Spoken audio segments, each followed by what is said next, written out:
तो नमस्कार एंड स्वागत है आप सभी का मेरे इस नए YouTube चैनल पे। मेरा नाम है शुभम शर्मा और जैसे कि मेरे YouTube चैनल का नाम सजेस्ट करता है लेज़ी परफेक्शनिस्ट, जिसका मतलब मैं एक ऐसा व्यक्ति हूँ जिसने बड़ी मेहनत मशक्क़त के बाद खुद के दिमाग को, दिल को और शरीर को मजबूर किया है कि मैं अपने सालों पुराने उस सपने को साकार करूं, जिसके लिए मैंने लास्ट नवंबर पे कंटेंट शूट किया था एंड धक्का देते देते जनवरी से फरवरी ला चुका हूं एंड अब फाइनली एडिट करके उसको पोस्ट कर रहा हूं। तो अब जब ये पोस्ट हो चुकी है, बिना आलसी करे मैं कोशिश करूंगा कि नेक्स्ट वीडियो भी पोस्ट करूं एंड कंटिन्यूटी लाऊं। मैं चाहूंगा आप प्लीज इसे देखिए, वीडियो अच्छी लगे तो share, like, subscribe and comment में जरूर बताइएगा आपको कैसी लगी है। तो चलिए आरंभ करते हैं।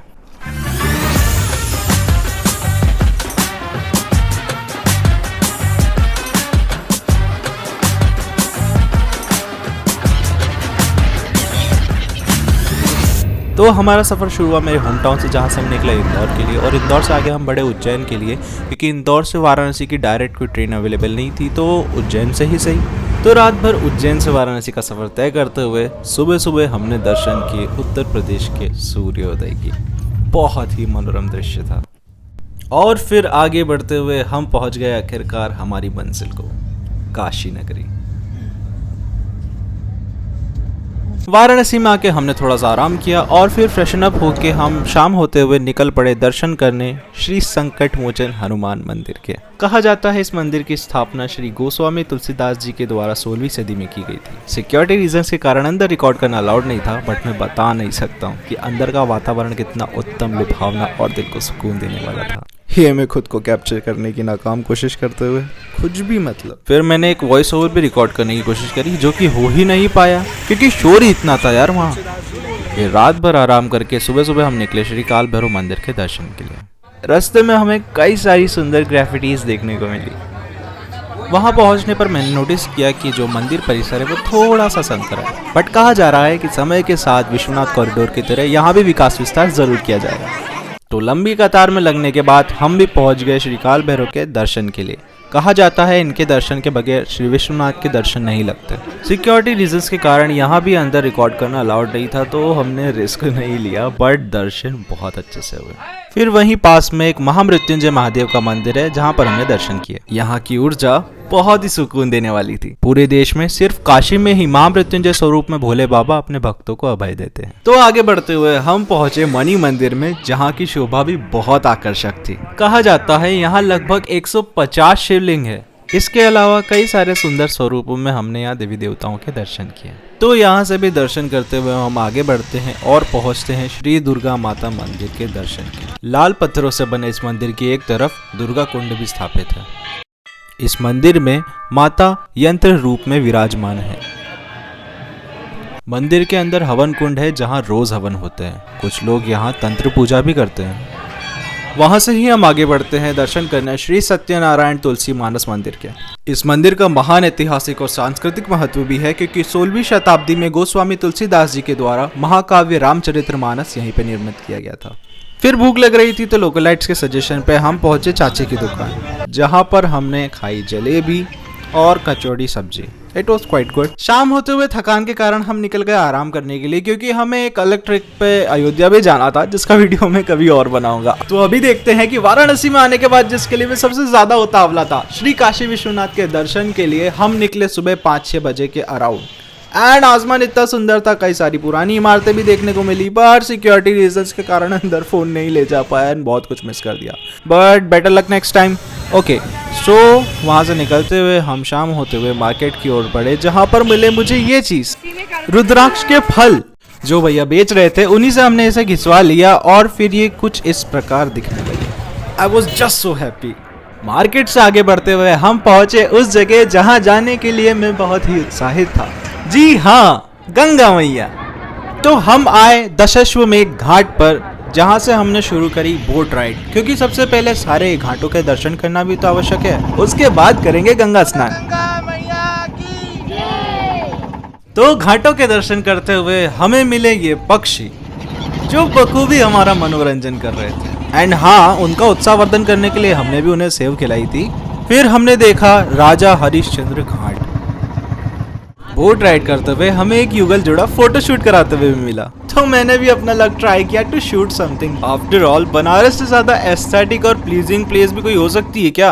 बट पता नहीं कैसे ये अंकल बीच में आ गए। वहां से आगे बढ़ते हुए फिर हम रुके कुछ देर राजा घाट पर, जहां पर मैंने एक बात नोटिस करी कि ये सारे घाट जो है एक सेमी सर्कुलर वे में बने हुए, मतलब एक घाट से आप सारे घाट दे सकते हैं। Isn't it just amazing? और फॉर्चुनेटली मुझे वहां मिला मेरा द बेस्ट शॉट। एक छोटी बोट वाले भैया थे, ऑल थैंक्स टू हिम। तो वहां से हम लौटते हुए आए आगे की तरफ। ये जो द्वार दिख रहा है इससे आगे है विश्वनाथ कॉरिडोर, जहां से हम जाते हैं विश्वनाथ मंदिर की ओर। फिर हमने देखा मणिकर्णिका घाट, जिसके बारे में रणवीर इलाहाबादिया से आपने बहुत कुछ ऑलरेडी सुन ही रखा होगा। तो अब हम लौट चले हैं वापस घाट की ओर, जहां हमें करना है गंगा स्नान। तो फिर मैं आया घाट पर और मैंने लगाई 60 डुबकी। 1 2 3 4 5 6 और 7। जय श्री गंगा मैया और जय श्री महाकाल। और फिर सूर्य देवता और गंगा मैया को प्रणाम करके हम आए किनारे पर, जहाँ पर एक पंडित जी के आग्रह पर हमने तिलक कराया। पंडित जी ने रिकॉर्डिंग करते हुए देख के थोड़ा सा वीडियो इम्प्रोवाइजेशन के लिए मंत्र भी बोल दिए, जो मुझे अच्छा लगा।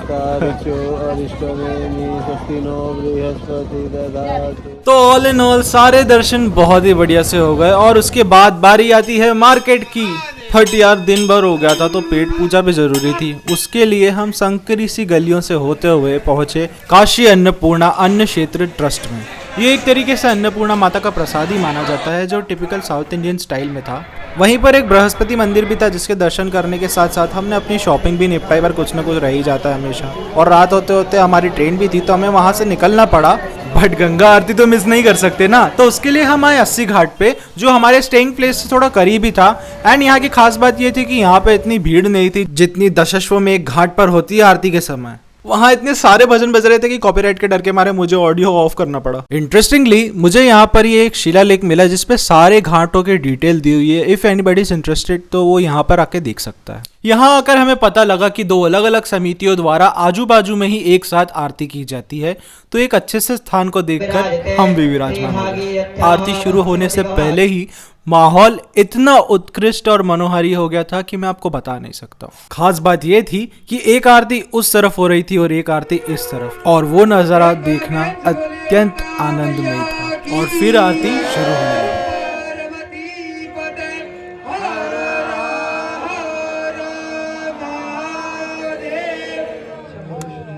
ऑडियो मुझे ऑफ करना पड़ा क्योंकि एक ऑडियो बेस्ड आरती थी, तो वहां पर ऑडियो के साथ साथ गाया जा रहा था, तो कॉपीराइट का रिस्क नहीं ले सकते। But still I would definitely suggest that this is a must have experience in life. मतलब जिंदगी में अगर इसका अनुभव नहीं लिया तो फिर क्या किया भाई।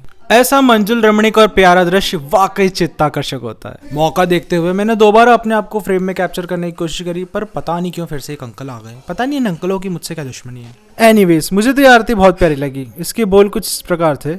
जय जय भागीरथ नंदनी मुनि जय चकोर चंदनी नर नाग विबुध बंदनी जय जहनु बालिका।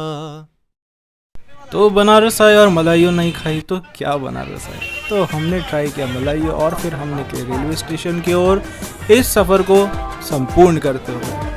आशा है बाबा इसी तरह हमें बुलाते रहें और हम आते रहें। एंड मैं आप सभी का शुक्रिया अदा करना चाहता हूं कि 9.5 मिनट के लगभग आप लोगों ने मुझे झेला एंड बर्दाश्त किया।